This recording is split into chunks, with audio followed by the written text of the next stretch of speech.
I think the best way to learn something is to jump in and go for it. We're all very familiar with movies and scene commercials. Let's think about how they are created.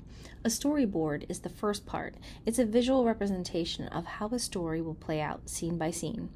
It's made up of chronological series of images with accompanying notes. So how to go about storyboarding?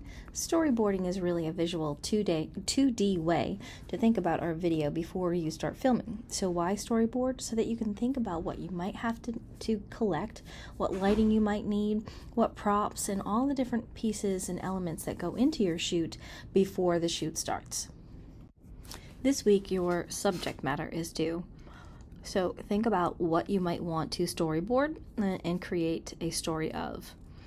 The following week, on February 24th, your storyboard is due. So focus on what you might want to include in that, writing out an outline, a number of shots, thinking about the story you're trying to tell, thinking about all the different things from your images to your script, and making sure all of that stuff is fully on the storyboard. We're going to watch a quick presentation in the next video that's going to show you exactly how to go about doing this and setting this up. One thing I want you to keep in the back of your mind is the 7 basic camera movements, and I know you're like, why now? Don't we need that to know that while we're shooting? Yes and no. You want to be organized and very prepared. So you want to have these basic camera movements in the back of your mind so that you can, while you're storyboarding, you can see how you can create visual interest by adding one of these.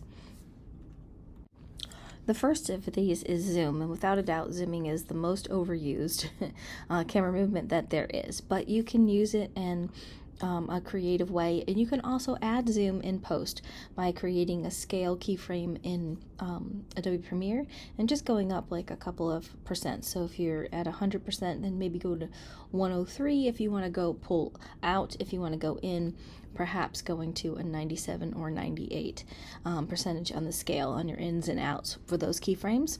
But you can also do it with the camera as well.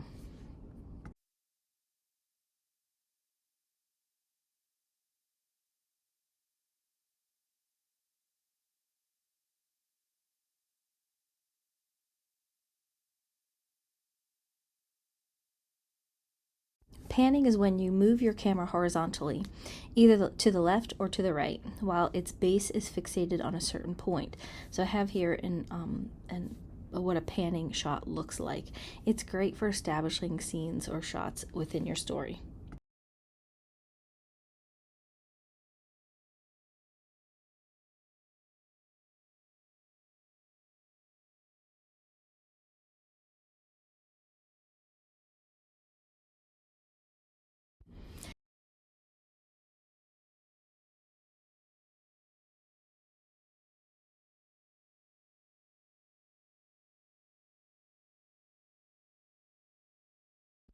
A dolly is when you move the entire camera forwards and backwards, typically on some sort of track or motorized vehicle. You can do this easily with a gimbal. This type of movement can create beautiful flowing effects when done correctly. If you want to attempt a dolly, make sure you have a stable track or a fluid head that is very, very still, because you have to be still, otherwise it can come out really, really shaky.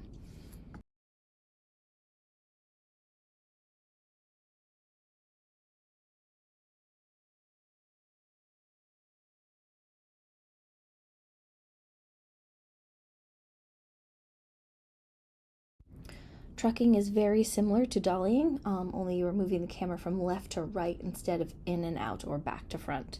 Again, this is best to do with a fluid motion on like a gimbal, which will eliminate any jerking or friction or shaking.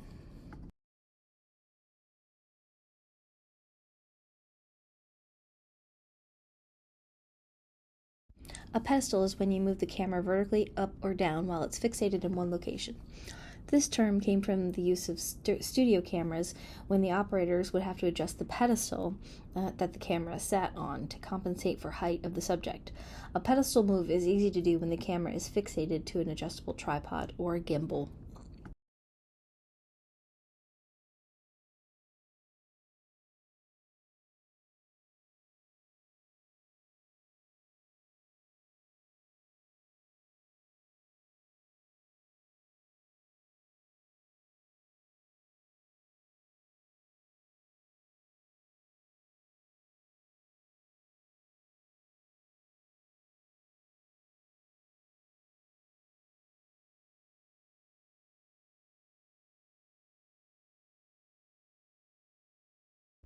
Okay, so rack focus is not as much of a camera movement as it is a technique, but many beginners overlook this essential skill.